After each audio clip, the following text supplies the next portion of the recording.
Hello my dear friends. तो क्या हाल चाल है आप सभी के? बढ़िया एकदम। मैं आप सभी का स्वागत करता हूं फ्लूइड के लेक्चर नंबर 16 में, जहां पे आज मैं आप सभी को सरफेस टेंशन के बारे में बताने वाला हूं। पर उसे बताने से पहले मैं आपको कुछ वीडियोज रिकमेंड करूंगा। या तो आप उन्हें देख लो पहले, या तो इस वीडियो को देखने के बाद देखो। दोनों मतलब है, आपको मेरे हिसाब से पहले देख लेना चाहिए, है ना। या आप बीच बीच में कुछ कुछ पॉइंट्स हैं, मैं एक्सप्लेन करता हूँ कि इन सब वीडियोज में क्या है, और ताकि आप उस वीडियो को जाके पहले से समझ के आओ, है ना। क्योंकि देखो, सरफेस टेंशन वाला जो पार्ट है वो ऐसा पार्ट है जहां पे आपको बहुत ज्यादा कोई डेरिवेशन नहीं करनी है। आपको बस चीजों को समझना है कि भाई हो क्या रहा है। हमें बहुत ज्यादा कोई फॉर्मुलेज वगैरह नहीं है, आपको बस आसपास की चीजों को एनालाइज करना है। पर वो चीजें इतनी तेजी से हो रही है ना, आपको लगेगा कि नहीं ये चीज हो भी सकती है पॉसिबल। जैसे कि मैं आपको अगर कहूँ, इन जितने भी वीडियोज हैं इनका लिंक जो है वो मैं आपको डिस्क्रिप्शन बॉक्स में दे दूंगा। मैं यहाँ पे चलाने की गुस्ताखी नहीं कर सकता क्योंकि यूट्यूब कॉपीराइट वगैरह डाल देता है। ठीक है। तो जो आपका पहला वीडियो है इसमें आपको surface tension droplets at 2500 fps वाला जो है, आप इसे सर्च करेंगे तो ये छोटा सा पार्ट है, मतलब 1 मिनट के आसपास कहीं पे शुरू होता है ये। इसमें ये आपको क्या करेंगे, ये स्लो मो गाइस का वीडियो है। इन्होंने क्या किया ना, स्लो मो गाइस में इन्होंने एक पानी में, मतलब है क्या इस वीडियो में मैं आपको बता रहा हूँ। पानी भरा है एक बीकर में, उसमें बस इन्होंने एक ड्रॉप ऐड की हुई है, जस्ट यही है। इन्होंने पानी भरा, उसमें एक ड्रॉप ऐड की हुई है, बस सर, हाँ इतना ही है। अब उन्होंने इसे 2500 fps में, यानी बहुत स्लो मोशन में ऑब्जर्व किया। अब क्या ऑब्जर्व किया वो मैं आपको बताता हूं। जब वो पानी को ऐड किया ना तो हुआ क्या, मैं आपको समझाता हूं।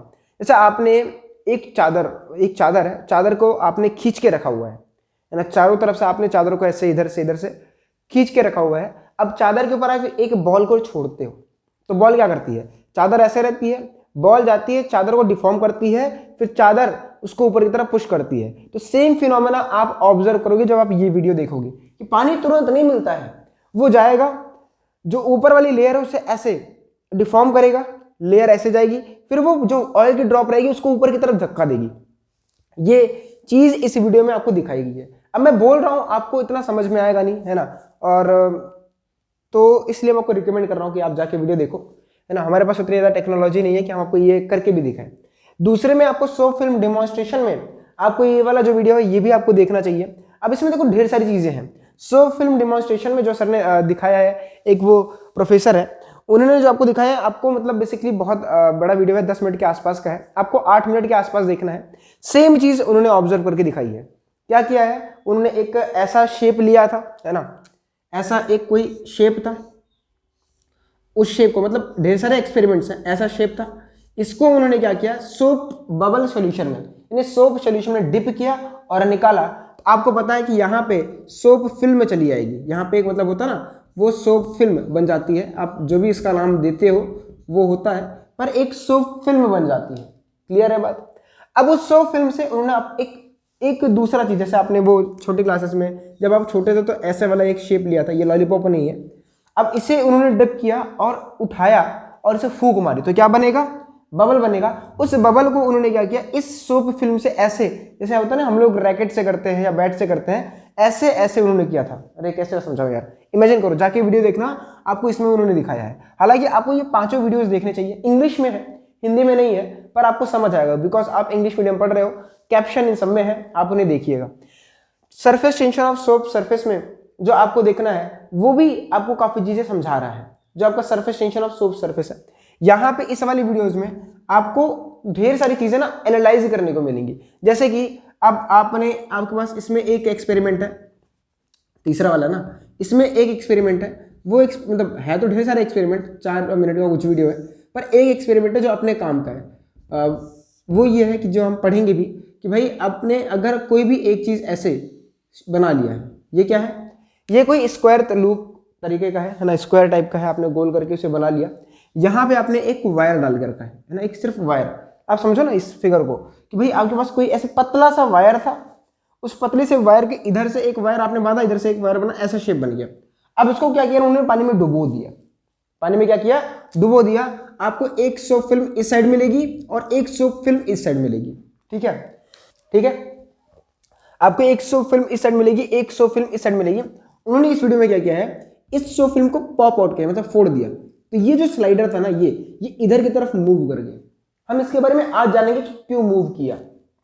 ठीक है, पहले आप इनको ऑब्जर्व करो। हालांकि ढेर सारे एक्सपेरिमेंट्स हैं, जैसे कि आपसे मैं एक सवाल पूछूं कि भाई ये बताओ, आपका जो पानी है, एक ग्लास आपके पास मैं ऐसे दे दूं, इस ग्लास में आप कितना पानी भर सकते हो, है ना। इस ग्लास में अगर आप नॉर्मली समझो, ऐसे देखो, ये आपके पास कोई एक ग्लास है, इस ग्लास में आप कितना पानी भर सकते हो।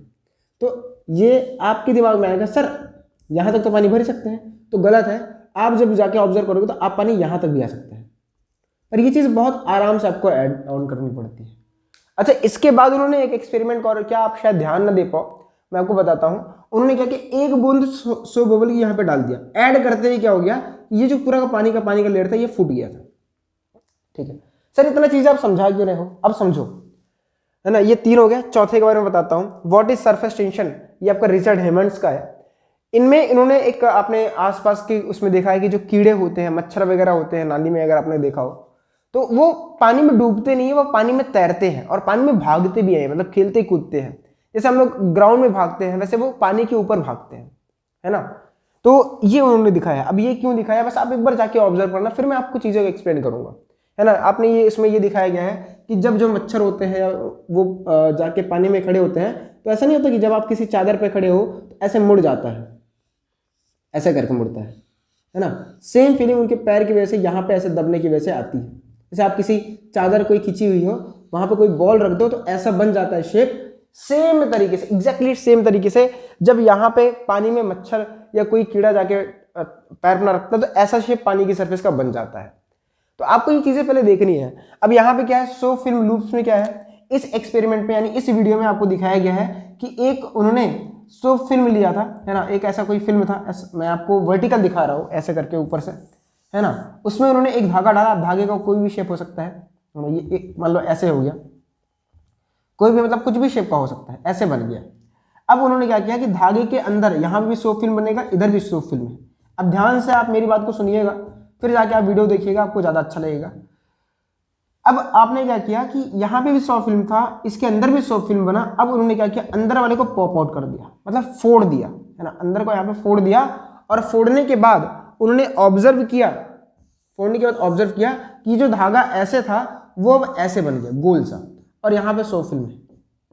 तो ये एक्सपेरिमेंट से जो आपको देखने हैं, मैं फिर से बोल रहा हूँ, सरफेस टेंशन में ज्यादा डेरिवेशन वगैरह नहीं है, ज्यादा सोचने का है ना, वरना ये आपको टेंशन दे देगा। लिटरली बता रहा हूँ, सरफेस टेंशन होता क्या है, पहले मैं थोड़ा बहुत डेमोन्स्ट्रेशन देता हूँ, पर आपको ये वीडियोस देख लेनी चाहिए इतना समझाने के बाद भी, है ना। है क्या, जैसे आपको लगता है कि पानी के ऊपर की लेयर में भी मतलब कुछ चीजें हैं, तो पानी के ऊपर की लेयर में टेंशन रहता है, मतलब वो खिंची हुई रहती है ना। अब कैसे खिंची हुई रहती है, ये मैं, आप अगर ये वीडियो देखोगे, आप ये वीडियो देखोगे, आप ये वीडियो ये चौथा देखोगे, 1 to 4 देखोगे, तो आपको ऑब्जर्व होगा कि जो आपके पानी की एकदम ऊपर वाली सरफेस है, जिससे हम लोग फ्री सरफेस बोलते हैं, वो कुछ नहीं है। वैसे आप रुमाल पकड़ के खींच के रखो, वैसे वाली होती है, वो खिंची हुई होती है। ठीक है, अब उनकी खिंचाव की वजह से आप क्यों खींचती हैं, जैसे आप एक चादर पकड़ के खींचो, है ना, एक चादर पकड़ के खींचो तो क्या होता है, चादर के मॉलिक्यूल स्ट्रेच होते हैं, है ना, खिंच जाते हैं। अब वो क्या करते हैं, आपके हाथों में भी अपना फोर्स लगाते हैं कि आपके हाथ को वो पकड़ के उधर की तरफ खींचते हैं, और उनके अंदर एक एनर्जी भी आ जाती है। तो ये चीजें आप ऑब्जर्व करोगे जब आप इन सबको देखोगे। हालांकि मैं अभी बोल रहा हूं, आपको शायद अभी भी कम समझ आ रहा हूं मेरे इतना बताने के बाद भी, लेकिन जब आप उसको एक वीडियो को जाके देखोगे, आप रियल लाइफ एग्जाम्पल से समझोगे, तो आपको ज्यादा समझ आएगा। वरना ये बिल्कुल ये चीजें आपको इरिटेट करेंगी, क्योंकि ये एग्जैक्टली पूरी की पूरी जो बात है वो फील की है ना। और यहाँ पे हम आपको दिखा नहीं पा रहे हैं, तो आपको, मुझे भी थोड़ा सा दुख है।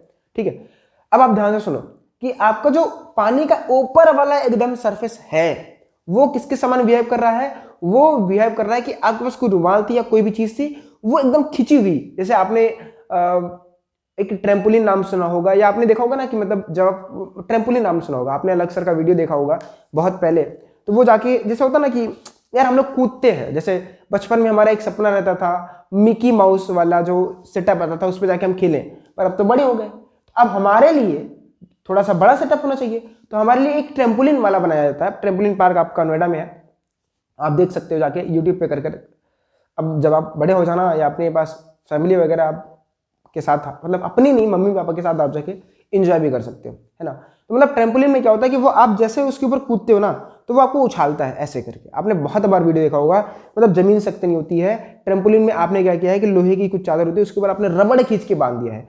आपका सेम तरीके से, एग्जैक्टली सेम तरीके से आपका वाटर का ऊपर वाला सरफेस बिहेव करता है, और ऊपर वाली सरफेस में टेंशन आता है तो नाम में ही है सरफेस पर टेंशन, है ना। तो हम जो पढ़ने वाले हैं सरफेस पर टेंशन, ये वही सब चीजें हैं, है ना। अब ये जितने भी आपको एक्सपेरिमेंट दिए गए थे, जो आपने ये चीज ऑब्जर्व की, सर ये क्यों हो रहा है, सर इसको फोड़ने के बाद ये ऐसे क्यों बन जा रहा है, सर यहाँ पे सोप फिल्म की वजह से ये उछल कैसे रहा है, यहाँ पे इसके बारे में, ये इसको पॉप आउट करने के बाद ये इधर क्यों भाग रहा है, आप इन सब चीजों के बारे में इस लेक्चर में जानोगे कि हो क्यों रहा है। क्योंकि देखो फिजिक्स क्या है या साइंस क्या है कि आसपास नेचर में जो भी चीजें हो रही है, जो भगवान ने बना दी है, मतलब ठीक है, वो आप क्या कर सकते हो, भगवान मतलब ऊपर वाले ने बना दी है, क्योंकि अब ठीक है, तो उसको आप ऑब्जर्व कर रहे हो, है ना। नेचर में जो भी चीजें हम उन्हें रीड कर रहे हैं, तो वही चीज सेम चीजें हो रही है, ये हो रही हैं, हम इनके पीछे की मतलब हो क्यों रही हैं उसके बारे में जानेंगे, ठीक है। तो आप इन वीडियोस को देख लीजिएगा। चलिए अब हम लोग बात करते हैं सरफेस टेंशन के बारे में, है ना, सरफेस टेंशन के बारे में। इतना सब समझाने के बाद अब हम लोग अपने टॉपिक पे आ रहे हैं, किसके ऊपर, सरफेस टेंशन के ऊपर आ रहे हैं। अब आपने अगर कभी कोई लिक्विड देखा हो, आपने बहुत ढेर सारी चीज़ें पढ़ी होंगी, है ना, आपने हाइड्रोजन बॉन्डिंग वगैरह पढ़ ली होगी, आपने केमिकल बॉन्डिंग में आपने इंटरमॉलिक्यूलर फोर्सेस वगैरह पढ़ लिए होंगे, है ना। तो यहाँ पे हम उतना डिटेल में नहीं, लेकिन हाँ थोड़ी बहुत चीज़ों का यूज करेंगे। जैसे मान लीजिए जब आप किसी एक, है ना, जब आप किसी एक कंटेनर में कोई पानी रखते हो, तो पानी में दो लेयर्स रहती हैं, मतलब दो टाइप की लेयर्स रहती हैं। एक तो ऊपर वाली लेयर रहती है जिसे हम लोग बोलते हैं फ्री सरफेस, ये ऊपर वाले को हम लोग बोलते हैं फ्री सरफेस,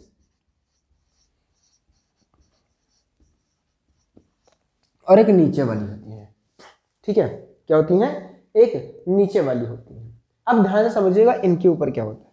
जो ऊपर वाले मॉलिक्यूल्स हैं इनके बारे में समझना। अब देखो नीचे जितनी भी लेयर्स होंगे, मान लो यहाँ पे एक मॉलिक्यूल आप इमेजिन करो, सिर्फ आप एक मॉलिक्यूल इमेजिन करो।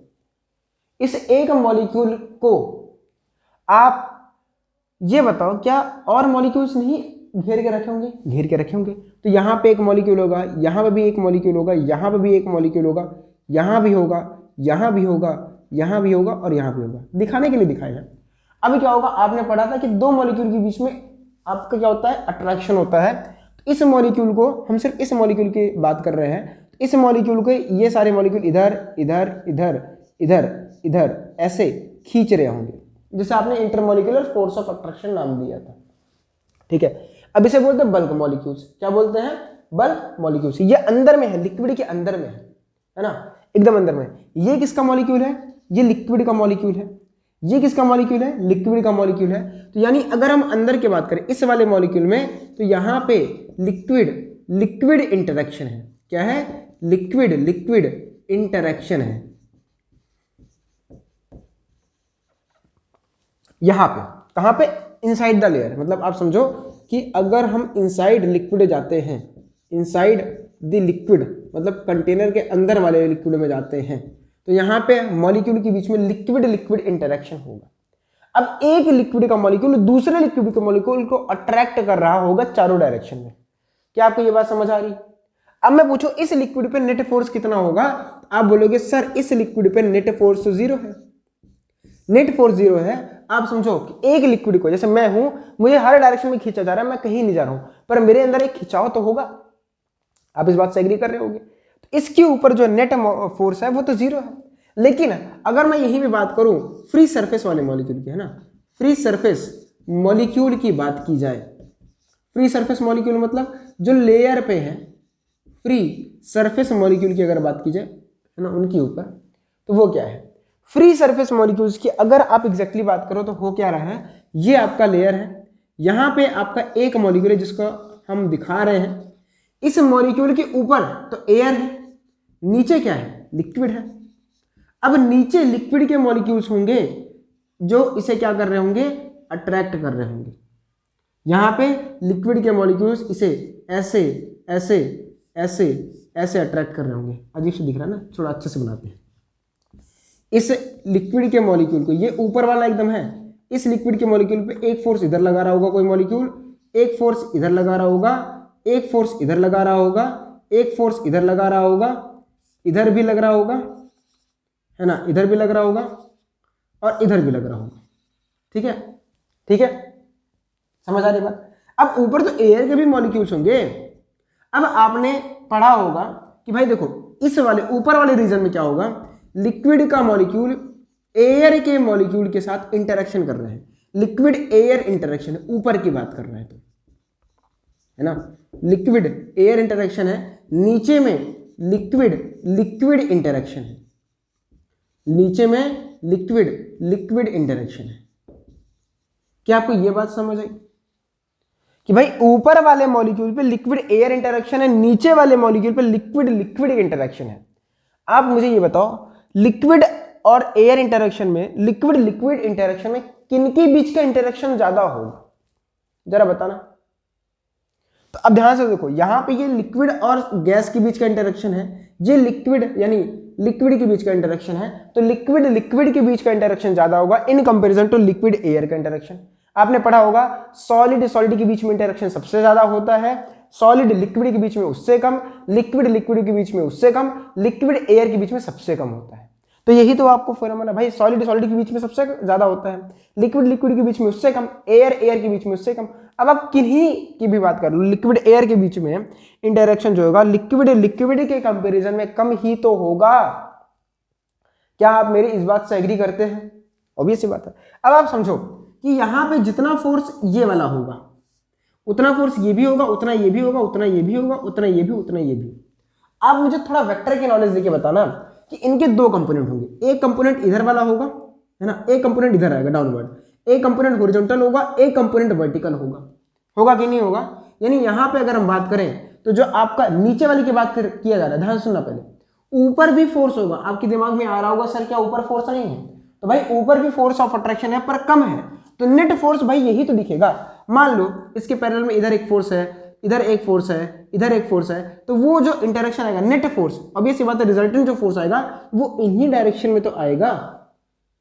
क्या आपको ये बात समझ आई कि भाई यहां पे देखो इसी के पैरेलल अगर इसके बात की जाए तो यहां पे एयर का कोई मॉलिक्यूल होगा जो इसे लिक्विड के मॉलिक्यूल को ऐसे खींच रहा होगा, यहां पे एयर का मॉलिक्यूल होगा जो यहां पे वो इसको ऐसे खींच रहा होगा, यहां पे होगा वो उसे ऐसे खींच रहा होगा, पर ये वाला फोर्स जो है इसके कंपैरिजन में कम ही तो होगा, तो नेट फोर्स इसी डायरेक्शन में तो आएगा भाई। इसका नेट फोर्स इधर इधर इधर इधर, यानी हमने इसको नेट फोर्स बना लिया मान लो। यानी अब ध्यान से देखो कि इस लिक्विड पे जो नेट फोर्स आएगा अगर हम इसके सबको कंपोनेंट करें तो हॉरिजॉन्टल कंपोनेंट इधर आएगा, ये हॉरिजॉन्टल कंपोनेंट हो गया, और वर्टिकल कंपोनेंट इधर आएगा। अब हॉरिजॉन्टल में ये वाला जो कंपोनेंट है वो तो बराबर होंगे, पर इसको बैलेंस करने वाला कोई नहीं है।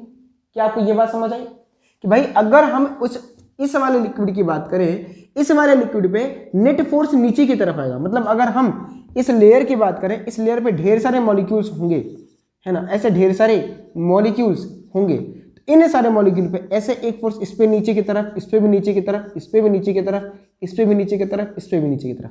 हम नेट फोर्स की बात कर रहे हैं जो हर एक मॉलिक्यूल पे नीचे की तरफ ही आ रहा होगा। यानी आप ये समझ रहे हो कि इन सरफेसेस पे नेट फोर्स नीचे की तरफ आ रहा है। आप समझो कि अगर एक चीज पे नेट फोर्स नीचे की तरफ आ रहा हो तो क्या होगा, मेरे इस हाथ पे हर जगह नेट फोर्स नीचे की तरफ है, तो क्या मेरा हाथ ऐसे नहीं घूम जाएगा? ये बात पहले आप ये चीज नोट करो, ये वाली जो आपको दिमाग में आनी चाहिए कि लिक्विड के सरफेस पे नेट फोर्स किधर होता है? नीचे की तरफ।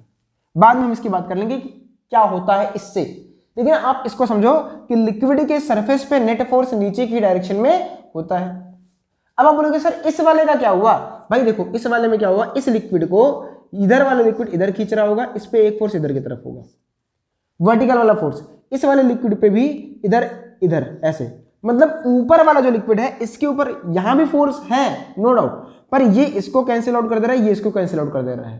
पर ये बात ध्यान रखना जो मैंने अभी शुरुआत में बोली थी कि भले ही मेरे ऊपर इधर से खींचो चाहे इधर से खींचो नेट फोर्स जीरो हो, पर भाई मैं तो खींचा हुआ ही तो रहूंगा, मुझे दर्द तो होगा यार, इधर से मेरा हाथ कोई खींच रहा है, इधर से मेरा हाथ कोई खींच रहा है, मेरे अंदर एक खिंचाव तो आएगा, एक टेंशन तो आएगा। अब इसी फोर्स की वजह से, ध्यान दो, इसी वाले फोर्स की वजह से सरफेस खिंची हुई महसूस होती है। ये चीज क्लियर हुई? आपके दिमाग में ये डाउट आ रहा था, सर आप इसे चादर क्यों बोल दे रहे हो? भाई ये तो समझ आया, इस लिक्विड के मॉलिक्यूल को आप देखो, ये मॉलिक्यूल खींचा जा रहा है, इधर इधर खींचा जा रहा है, भले ही इसके ऊपर नेट फोर्स 0 मॉलिक्यूल इधर उधर ना जा रहा हो, पर इसके अंदर एक खिंचाव तो आ रहा होगा, पहली चीज। अब ये सेम चीज ऐसी जैसे आप चादर को खींच के रखते हो, चादर के मॉलिक्यूल कहीं नहीं जा रहे हैं, वो स्ट्रेच हो चुके हैं। अब यहीं पे एक वर्ड आता है स्ट्रेच्ड मेम्ब्रेन, यानी जो आपकी फ्री सरफेस है वो स्ट्रेच्ड मेम्ब्रेन के समान एक्ट करती है। क्लियर ये बात? एक मिनट चेक करने दो, चल रहा है ना, ये बात क्लियर है? स्ट्रेच्ड मेम्ब्रेन के समान एक्ट करती है, पहली चीज। इस फोर्स की वजह से ये जो खींच रहा है, क्लियर, इसी वजह से जो आपके मच्छर वगैरह होते हैं वो पानी पे तैरते हैं, क्योंकि वो खिंची हुई चादर के समान बिहेव कर रही है ना भाई। क्लियर ये बात? अभी हम इन सब चीजों को लिखेंगे भी। दूसरा आपको जो चीज समझाया गया कि लिक्विड की सरफेस पर नेट फोर्स नीचे की तरफ होता है। अब आपके दिमाग में कुछ डाउट्स आ रहे होंगे, सर इसकी वजह से भी तो प्रेशर डेवलप हो रहा होगा। हाँ, हो रहा है सर, तो यहाँ पे पी एटीएम वाला की वजह से प्रेशर वो भी होगा, पर अभी हम पी एटीएम को नेग्लेक्ट कर रहे हैं। आपको एक चीज बताऊं कि ये कुछ बुक्स में ये चैप्टर को अलग से ही बोल देते हैं, है ना। रीजन बिहाइंड दैट कि भाई अगर चैप्टर अलग हो गए तो उस चैप्टर की बात इसमें नहीं करेंगे, ये होता है। ऑब्वियस बात है, बहुत मतलब नहीं करने वाले हैं, बहुत कम ही करेंगे, ठीक है। हम एक्सेस प्रेशर वगैरह की बात करते हैं यहाँ पे कि इसकी वजह से कुछ एक्सेस प्रेशर आ रहा होगा, ठीक है। तो पहले आप इसको एक बार नोट करो और फिर से समझा देता हूँ एक बार के लिए, फिर से अगेन, कि भाई सरफेस टेंशन देखो, वो शुरुआत वाला तो इंट्रोडक्टरी पार्ट था, वो तो मुझे करना ही था क्योंकि आपको फील दिलाना था कि क्या हो रहा है, क्यों हो रहा है। फिर मैं आपको उसका एक्सप्लेनेशन दे रहा हूं कि सरफेस टेंशन क्या होता है। सरफेस पर टेंशन, अगर हम बात करें, सरफेस टेंशन का नाम ही है सरफेस पर टेंशन। और आपने टेंशन जो है वो लॉज ऑफ मोशन में पढ़ा था कि भाई अगर कहीं पे भी किसी भी धागे में खिंचाव आता है तो हम उसे टेंशन नाम देते हैं। अब यहाँ पे सरफेस पर टेंशन है, मतलब पूरी सरफेस ही आपकी खींची हुई है, इसलिए इसका नाम होता है पूरा का पूरा सरफेस टेंशन। आप सरफेस केमिस्ट्री नाम का एक टर्म पढ़ते हो जो कि आपका क्लास 12th में है। अब कटा है कि नहीं कटा मुझे एग्जैक्टली नहीं पता केमिस्ट्री का, है ना, हमारे टाइम पे था। तो मैंने आपको बोला कि लिक्विड की सरफेस में दो टाइप की लेयर्स होती हैं। एक, हमने दो मॉलिक्यूल को लिया, एक तो लिक्विड के अंदर वाले को पकड़ा, उसकी स्टडी की, उसके बारे में समझाया, एक सरफेस वाले को समझाया। हम अंदर वाले के बारे में उतना ज्यादा इंटरेस्टेड नहीं थे, फिर भी आपको बताया कि इस अंदर वाले मॉलिक्यूल को हर तरफ से लिक्विड अपनी तरफ खींच रहा होगा, यानी इस मॉलिक्यूल के बीच में लिक्विड लिक्विड इंटरेक्शन होगा, पर इस मॉलिक्यूल को चारों तरफ से खींचा जा रहा है, तो नेट फोर्स इसके अंदर कितना होगा? 0 होगा। फिर हमने बोला कि आप एक काम करो, फ्री सरफेस मॉलिक्यूल की बात करो। फ्री सरफेस मतलब एकदम ऊपर वाली, एकदम अपर लेयर की बात हो रही है, मतलब सरफेस मॉलिक्यूल की बात हो रही है। तो फ्री सरफेस मॉलिक्यूल की अगर बात करें तो उसके ऊपर इंटरेक्शन हो रहा है। एक तो देखो यहाँ पे एयर होगी, यहाँ पे लिक्विड है, तो एयर के मॉलिक्यूल और लिक्विड के मॉलिक्यूल की इंटरेक्शन होगा यहाँ पे, और नीचे में ये भी लिक्विड का मॉलिक्यूल है, ये भी लिक्विड का मॉलिक्यूल है, तो यहाँ पे लिक्विड लिक्विड इंटरेक्शन होगा।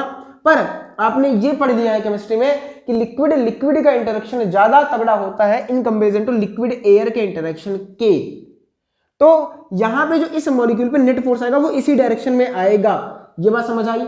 फिर हमने बोला अगर इन फोर्सेस का हम वर्टिकल और हॉरिजॉन्टल कंपोनेंट करें, अगर इन फोर्सेस का हम लोग वर्टिकल और हॉरिजॉन्टल कंपोनेंट करें तो हमें कुछ ऐसा मिलेगा, हॉरिजॉन्टल वाले कैंसिल आउट हो जाएंगे और वर्टिकल वाले हमको नीचे की तरफ मिलेंगे।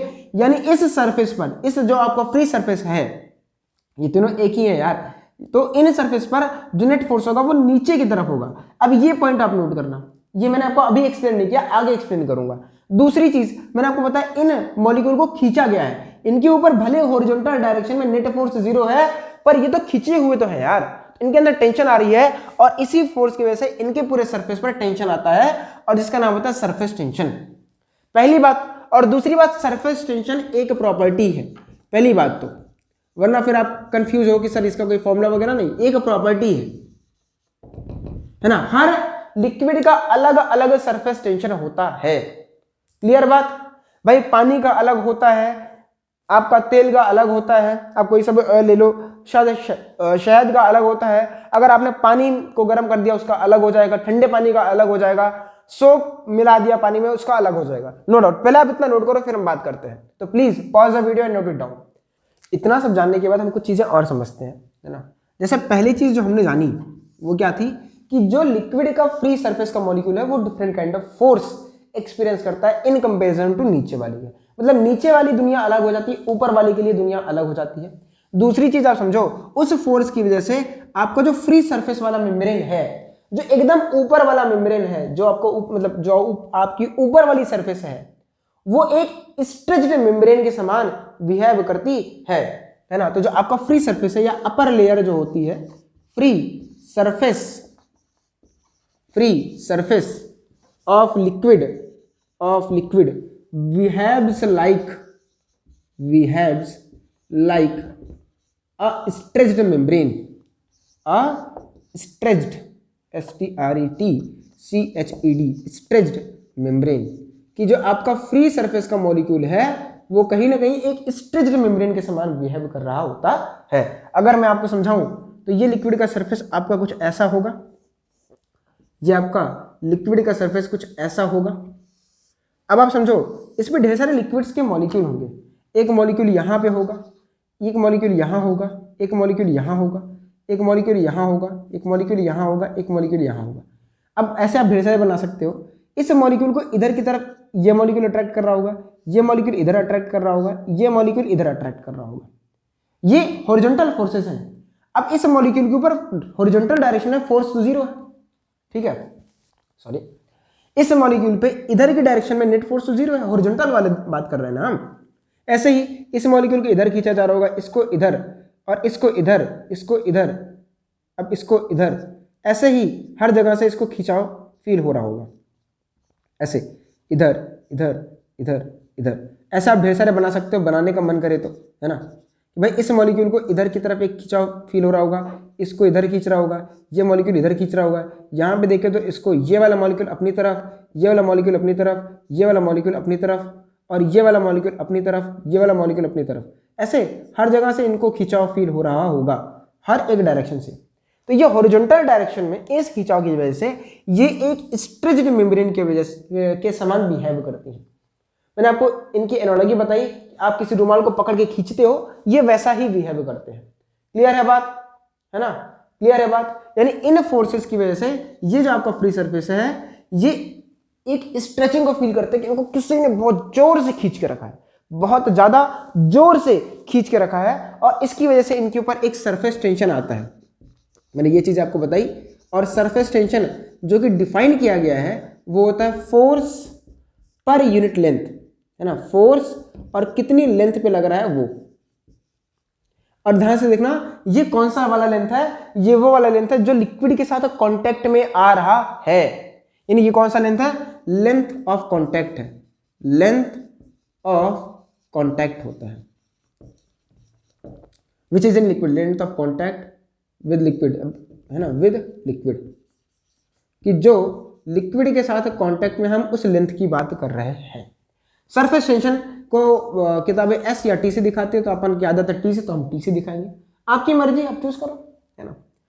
दूसरी चीज कि भाई ये स्केलर क्वांटिटी है, गलती मत करके आना, वरना आपको लगेगा सर ये तो वेक्टर नहीं, स्केलर है। फोर्स आपका वेक्टर है। अब आपको जैसे प्रेशर के बारे में बताया था कि भाई प्रेशर आपको बताया था कि P is equal to F upon A होता है, ये भी वेक्टर है, ये भी वेक्टर है। आप इसको इधर क्रॉस करते हो तो आपको इधर क्रॉस करते हो, मतलब इधर मल्टीप्लाई करते हो तो आपको मिलता है P into area vector is equal to force vector. यानी ये चीज आपको समझ आई थी। वैसे ही यहाँ पे बात कर रहे हैं कि आपको जो टेंशन है वो फोर्स वेक्टर और लेंथ वेक्टर के बराबर का रेशियो होता है, और अगर यहाँ से आप फोर्स वेक्टर की बात करो तो वो T इंटू एल वेक्टर होता है। अब ये एक स्केलर क्वांटिटी है, ध्यान से देख लो, पहली बात तो गलती मत करके आना। दूसरी चीज, आप टेंशन समझते हो तो टेंशन को आप फोर्स मान लेते हो, क्योंकि आपने एनएलएम में टेंशन को फोर्स पढ़ा है। तो यहाँ पे इस फॉर्मूले को ध्यान दो कि surface tension force per unit length होता है, तो जो इसकी डायमेंशन होती है ना बच्चा, वो होती है फोर्स पर यूनिट लेंथ। यानी ऊपर रहता है M L T minus two और नीचे आपका एल आता है, और जब आप कैंसिल करते हो तो आपको इसकी डायमेंशन मिलती है एम टी माइनस टू, है ना, कि भैया सरफेस टेंशन की dimension M T minus two होती है, ना कि M L T minus two. ठीक है। अब इसमें काफी लोग होंगे सर इसको ऊपर लेके जाएं, M L two T minus two हो जाएगा। खुद सोचो कि M L two T minus two आप जो बोल रहे हो वो सही है कि गलत है। अब मैथमेटिक्स भूल जाते हो ना यार, समझ आई बात। तो डायमेंशन MLT-T-2 नहीं होती है, आपका डायमेंशन MT-2 होता है। और ये एक फोर्स नहीं है, ये बिल्कुल भी एक फोर्स नहीं है, ये एक स्केलर क्वांटिटी है। ये कुछ चीजें हैं जहां पे आप गलती करके आते हो। इसकी यूनिट वगैरह आप समझ सकते हो। कहां पे लिखूं? ये पे लिखता हूं, दिख रहा है, बहुत जगह है ना। इसकी जो यूनिट है वो आपकी होती है न्यूटन पर मीटर। क्लियर है बात? इसकी जो यूनिट होती है वो होती है न्यूटन पर मीटर। क्लियर है बात? क्लियर है बात? अब मैंने आपको बताया कि सरफेस टेंशन आपके मॉलिक्यूल का, गर्म पानी का, ठंडे पानी का अलग अलग होता है, तो हम उसके बारे में बात करेंगे कि ये डिपेंड करता है किन किन बातों पर। पहले आप इसे नोट करें। आइए अब हम लोग बात करते हैं छोटी मोटी बातों के बारे में, फिर अच्छी एनालिसिस की तरफ बढ़ते हैं। पहले तो जो आपको लिखना है कि सरफेस टेंशन जो है ये डिपेंड किन पे करता है? Depends on. अब अपॉन लिखो चाहे ऑन लिखो, क्या ही होता है, डिपेंड्स अपॉन होता है ना, क्या होता है, अब जो भी हो समझ लेना। पहली बात तो ये नेचर ऑफ लिक्विड पे डिपेंड करता है, जैसे कि मैंने आपको पहले बताया कि अगर आपने लिक्विड अलग ले लिया तो आपका सरफेस टेंशन भी बदल जाएगा। दूसरा, अब आपने सेम ही लिक्विड लिया पर आपने उसका टेम्परेचर बदल दिया उन लिक्विड का, तो भी उनका सरफेस टेंशन बदल जाएगा। तीसरा, आपने सेम ही लिक्विड लिया, आपने उसमें इंप्योरिटीज ऐड कर दी। क्या ऐड कर दी? इंप्योरिटीज। मतलब उस लिक्विड में लिक्विड के मॉलिक्यूल के अलावा कोई और मॉलिक्यूल ऐड कर दिया तो भी सरफेस टेंशन बदल जाएगा। अब देखो इसके ऊपर कुछ चीजें हैं जो अपने काम की तो वैसा नहीं है ना, पर समझने के लिए मैं आपको बता देता हूं कि भाई देखो नेचर ऑफ लिक्विड में मैंने आपको बता ही दिया है ना। अब कि शहद का अलग होता है, पानी का अलग होता है ना। टेम्परेचर ऑफ लिक्विड में क्या होता है? आपने सुना होगा कि आपके घर में अगर कोई कपड़ा आपने ज्यादा गंदा कर दिया हो तो मम्मी बोलती है गर्म पानी करो, हम उससे धुलेंगे।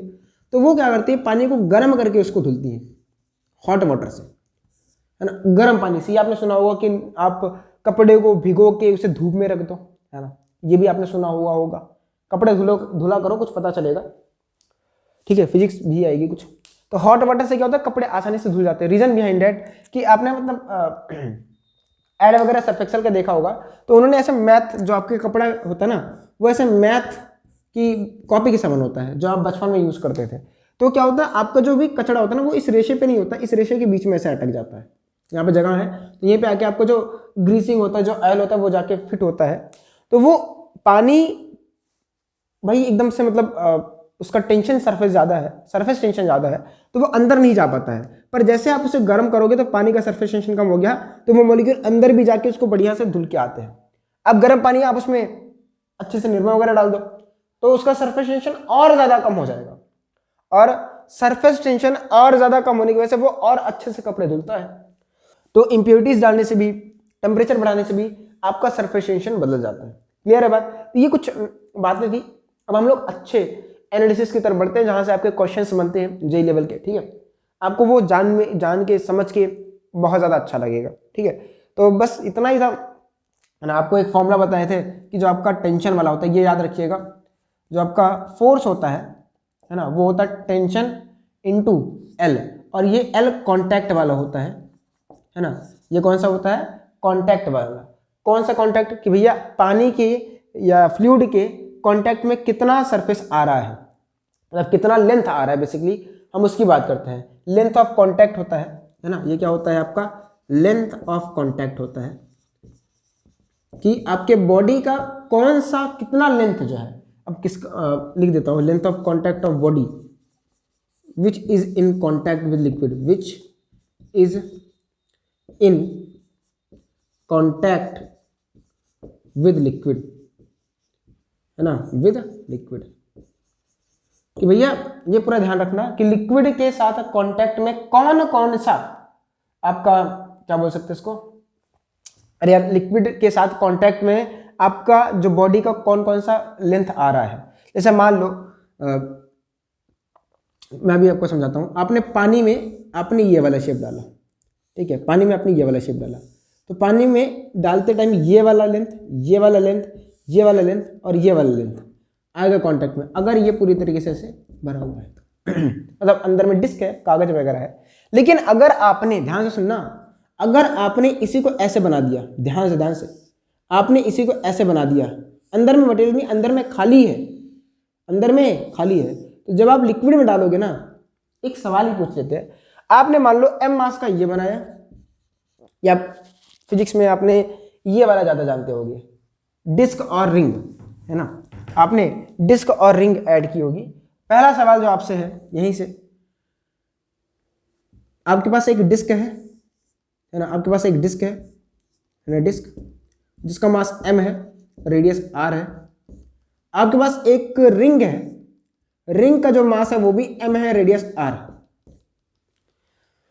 आपने ये आपका डिस्क है और ये आपका रिंग है, ठीक। आपने दोनों को पानी में डाल दिया। कहां डाल दिया? पानी में।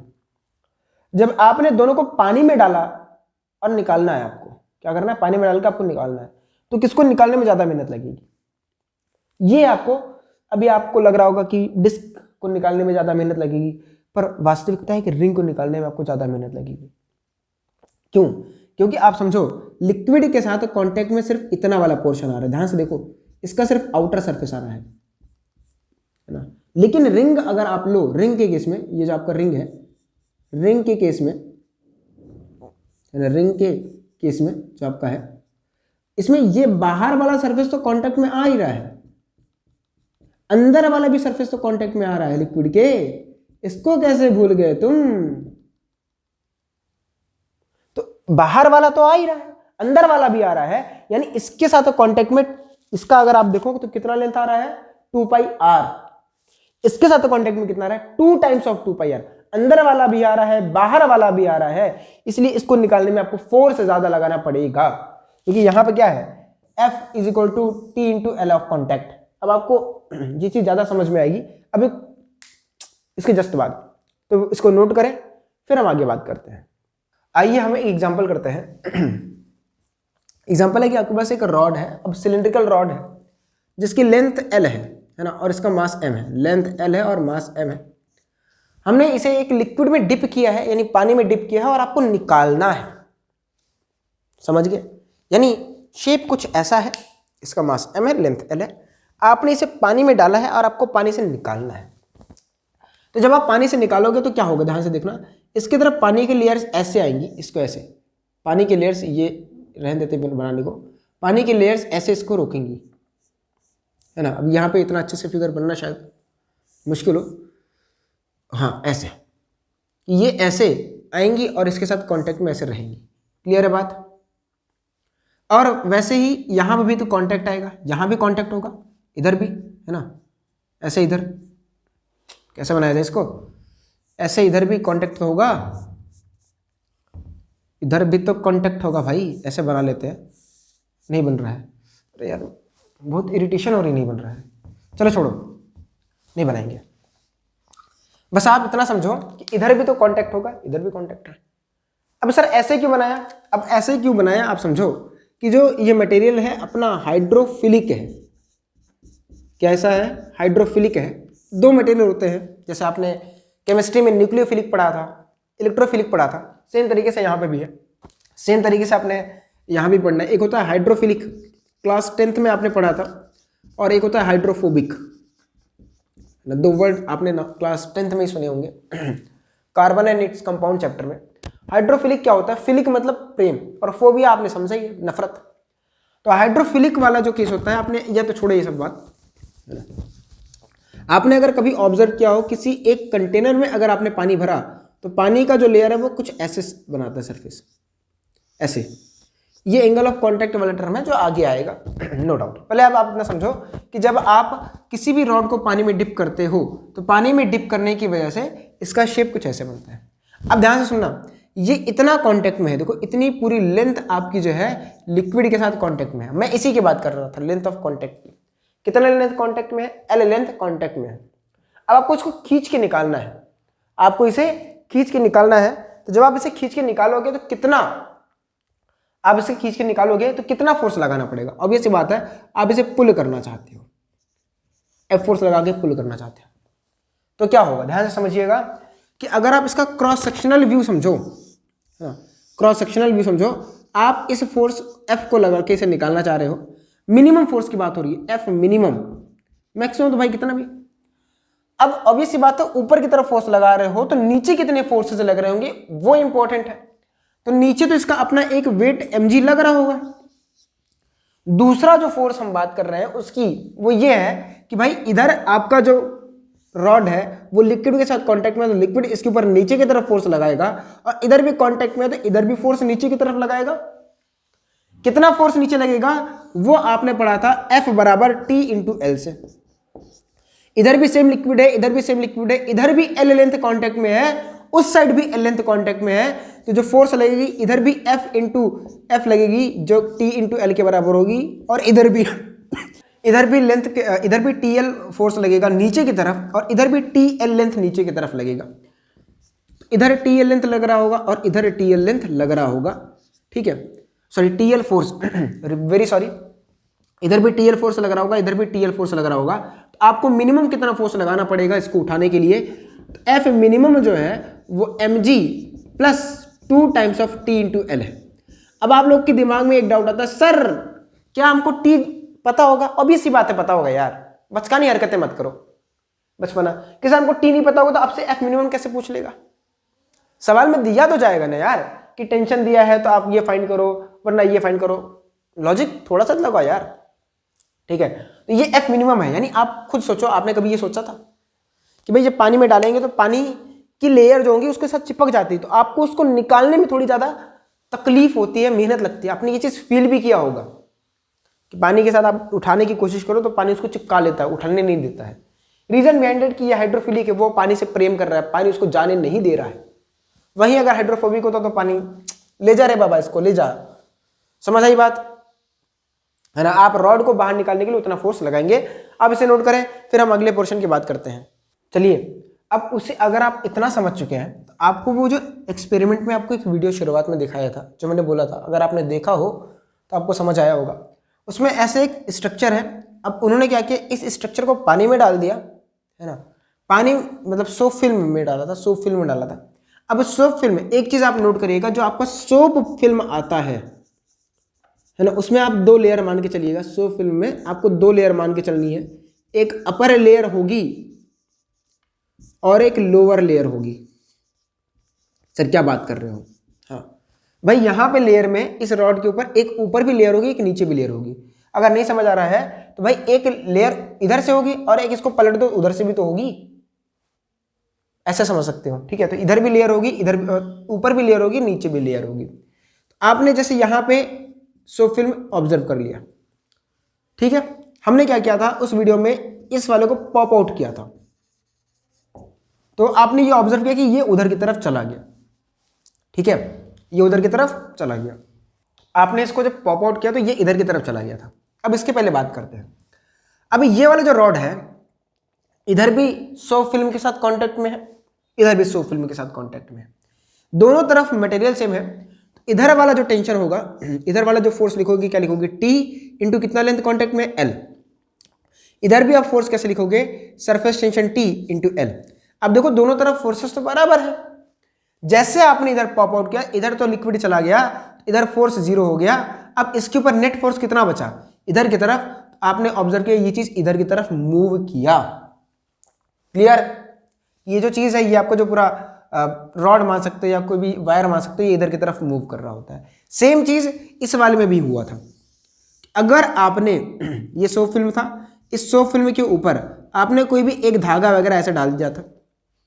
अब देखो धागे के अंदर भी तो क्या होगा, धागे के अंदर भी, ध्यान से सुनना, धागे के अंदर भी तो सोप फिल्म होगी ऐसे।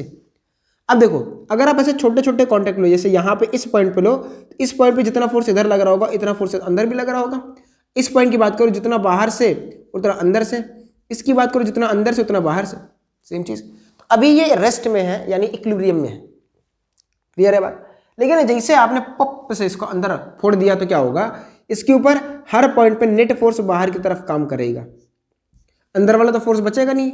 अब इसकी वजह से क्या होगा, आप खुद सोचो कि आप एक चीज को हर जगह से खींच रहे हो तो क्या होगा, कौन सा शेप बनेगा, स्फेरिकल, सॉरी सर्कल बन जाएगा। यानी ये जो आपका धागा था वो कुछ ऐसे शेप में आ जाता है, ऐसे वाले शेप में आता है, क्योंकि इधर फोर्स लग रहा है, इधर लग रहा है, इधर लग रहा है, इधर इधर इधर इधर इधर इधर। समझ आई बात? तो ये इन सारे की मतलब किसकी वजह से हो रहा है, जो आपका सरफेस टेंशन है उसकी वजह से जो फोर्स लग रहा है उसकी वजह से ये चीजें हो रही हैं। ठीक है, ठीक है, समझ आ गया ना? चलिए अब हम आगे बात करते हैं, अब हम आगे बात करते हैं। ऐसे 2-4 एग्जांपल लेंगे। अभी आपको रॉड पानी में डाल के बताएं, आपको उसको निकालना पड़ रहा है ना? अगर मान लीजिए देखो पानी है, आप उसे पुल आउट कर रहे हो तो उसमें सिर्फ एक लेयर बनेगी, लेकिन अगर सोप फिल्म वगैरह नाम आएगा तो वहां पे आपको 2 लेयर का मान के चलना पड़ेगा। कॉमन सेंस लगाना, हम आपकी मदद भी करेंगे। ठीक है, अगला जो अपने पास है वो ये है कि एक डिस्क मान लेते हैं। अगला जो एग्जांपल है वो ये है डिस्क। मान लीजिए आपके पास एक m मास की और r रेडियस की एक डिस्क है, आपने इसे पानी में डुबो के रखा हुआ है। अब इसे पुल करना चाहते हो, बाहर की तरफ निकालना चाहते हो, पुल आउट करना चाहते हो, तो कितना फोर्स लगाना पड़ेगा? अब ये सी बात है, आप फोर्स ऊपर की तरफ लगाओगे तो ही निकलेगा। हम मिनिमम फोर्स की बात कर रहे हैं, तो पहली बात तो mg वाला फोर्स इसके ऊपर नीचे लग रहा होगा, नो डाउट। अब ये जो पूरा आपका पोर्शन है, यहां से लिक्विड के साथ कांटेक्ट में होगा, यहां से ये लिक्विड के साथ कांटेक्ट में होगा, और लिक्विड के पास अपना कोई सरफेस टेंशन होगा तो वो एक फोर्स लगाएगा, और जो फोर्स नीचे की तरफ लग रहा होगा वो होगा tension into L of contact. अब आप प्लीज मुझे बताओ लेंथ ऑफ कांटेक्ट क्या होगा? क्या वो सरकमफेरेंस के बराबर होगा? क्योंकि भाई चारों तरफ से लिक्विड जो है वो सरकमफेरेंस से, तो इसको क्या करके रखा होगा? कांटेक्ट में करके रखा होगा। क्लियर है बात? तो यहां पे अब आप जो एफ मिनिमम निकालोगे वो आपका हो जाएगा mg प्लस टी इंटू कितना लेंथ कांटेक्ट में है, 2 पाई r। क्लियर है बात? क्लियर? क्लियर है? चलिए ऐसे अगला एग्जांपल लेते हैं, ये वाला आप खुद करिएगा, समझा तो दिया ही। आपके पास एक डिस्क है, पर डिस्क इस बार ऐसे कुछ है, बन जा भाई, आपकी डिस्क इस बार ऐसे कुछ है। ठीक है, ये वाला जो रेडियस है वो मान लेते हैं b है, और ये बड़ा वाला रेडियस a है। अब आपको इसे पुल आउट करना है भाई, ऑब्वियस सी बात है, धागे वगैरह ऐसे बांध के रखोगे, यहाँ पे ऐसे धागे बांध के रखोगे, यहाँ पे ऐसे धागे बांध के रखोगे, फिर यहाँ पे, फिर यहाँ पे, आपको इसे पुल आउट करना है तो कितना फोर्स लगाना पड़ेगा? सर इसका मास भाई m है, बताना कि कितना फोर्स लगाना पड़ेगा? डिस्क है, क्या है ये? डिस्क है, बस बीच में हमने मटेरियल निकाल दिया है, मतलब इसका ये वाला मटेरियल हमने काट के निकाल दिया है। तो क्या आया आपका? तो फॉर्मूला वही रहेगा, एफ मिनिमम बराबर mg तो लगेगा ही नीचे, plus t into L of contact. तो कितना लेंथ कांटेक्ट में है ये बताना जरा। अब यहां पे ध्यान से देखो तो लिक्विड यहां भी इसको रोक रहा होगा और यहां से भी इसको रोक रहा होगा, अंदर से भी तो इसको रोक रहा होगा भाई, ये भी तो समझो, अंदर से भी इसको तो रोक रहा होगा, कांटेक्ट में है। तो ये कितना हो जाएगा? mg प्लस t, बाहर वाले का कांटेक्ट कितना है? 2 पाई a, प्लस अंदर वाले का कांटेक्ट कितना है? 2 पाई b। जब आप सॉल्व करोगे आपको mg मिलेगा 2 पाई t a plus b, 2 pi t a plus b। अब यहां पे आप गलती करते हो सर a माइनस बी, अरे भाई क्यों होगा? कितना पोर्शन कांटेक्ट में है पहले ये बता दो मेरे को, कितना पोर्शन कांटेक्ट में आप मेरे को ये बता दो। तो वही होगा ना, 2 पाई आप कॉमन करोगे, a इंटू बी आप करोगे, आप आ जाएगा आंसर। क्लियर है? हम लोग रिंग की बात कर रहे हैं।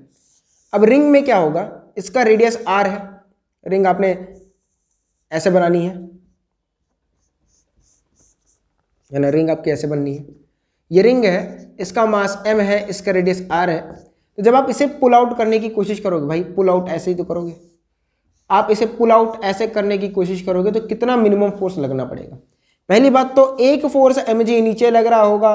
अब t into L of contact आपको सोचना है, t into L of contact आपको सोचना है कितना पोर्शन कॉन्टैक्ट में है। तो f minimum is equal to mg plus, एक तो बाहर से लिक्विड इसको रोक रहा होगा यहां से, और अंदर वाला भी तो इसको रोक रहा होगा। बोलो बोलो बोलो बोलो बोलो। तो यहां पे क्या हो जाएगा, 2, ऐसे लिखो, t इंटू 2πr, ये हो गया, प्लस उसी वाले की केस के समान है, इस बार a और b r के बराबर है, तो जाएगा t इंटू 2πr। जब आप सॉल्व करोगे तो आपका आएगा mg plus 2πt into 2r, और जब आप सॉल्व करोगे तो आएगा mg प्लस 4πtr। क्लियर है बात? क्लियर है भैया? इसको पुल करने के लिए आपको जो मिनिमम फोर्स लगाना पड़ेगा वो इतना लगाना पड़ेगा। क्लियर है बात? आप इसे नोट करें। चलिए फिर आज इतना ही रखते हैं, है ना, टाइम हो चुका है। तो नेक्स्ट लेक्चर में हम लोग बात करेंगे एक्सेस प्रेशर इन, मतलब बबल के बारे में, ड्रॉप के बारे में, फिर हम सरफेस एनर्जी के बारे में बात करेंगे, एंगल ऑफ कॉन्टैक्ट के बारे में बात करेंगे, एंड मेनी मोर थिंग्स। अगर टाइम मिला तो फिर आगे भी बात करेंगे। तो आज के लिए बस इतना रखते हैं। पढ़ते रहिए। All the very best. Bye bye.